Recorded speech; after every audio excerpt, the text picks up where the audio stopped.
Aloha and welcome to Mai's Table, where you find God in gourmet. Today I'm making a very festive salad, and it can be a Christmas salad.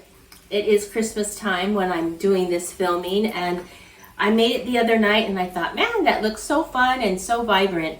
So it's very easy. I start with, this is about 2.5 cups of spinach. So you lay the spinach down, and then I have a very nice, this is Cara orange white balsamic vinegar, and it's pricey, but it's so good. And I'm just going to drizzle a little bit on here so it'll have several layers of taste.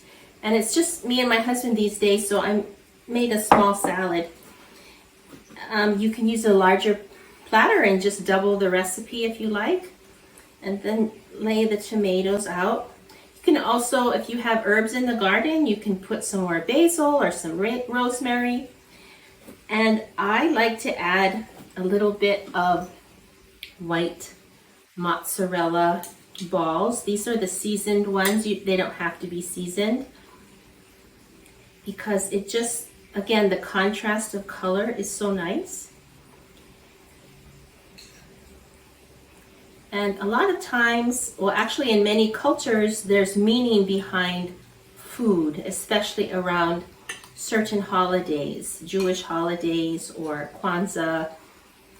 So certain foods are eaten to remind you of what you believe, of what happened in history. And I really love that. So with this salad, the red and green represents, in a Christian perspective, the green is evergreen, that Christ was resurrected and ever living, and that we can be too because of his gift. The red represents the blood that he spilt on the cross for us. And that's really all I could find about red and green colors. But as I worked on it, I thought, well, what could the white be? The white could be the purity of Christ. And then some of these mozzarella balls, you know, have seasoning on it. So there's oregano and pepper and stuff.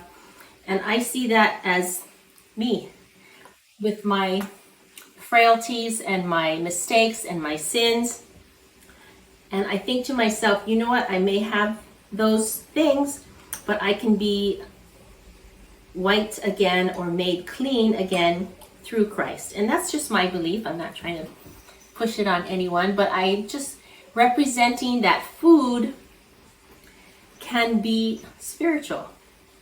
That when you cook, you can be present, you can be grateful, you can communicate, use that time to speak with Creator and really be thankful for what you have. That was the spiritual message of this recipe. And then I'm just going to finish this up. Uh-oh, this is a little tight. This is just another high quality barrel aged balsamic vinegar, and this has been aged 18 years. Oh, before I do that, you know what? I'm going to add a little bit of shredded Parmesan cheese. And I'm going to add a little bit of pepper, just a touch of pepper. Really, you can really taste it. Makes a difference. And now we're just going to drizzle this over. And you want to serve this right after you drizzle it so that it'll stay looking beautiful. And there you have it. A beautiful festive salad. I hope you enjoy it. Take care now. Aloha.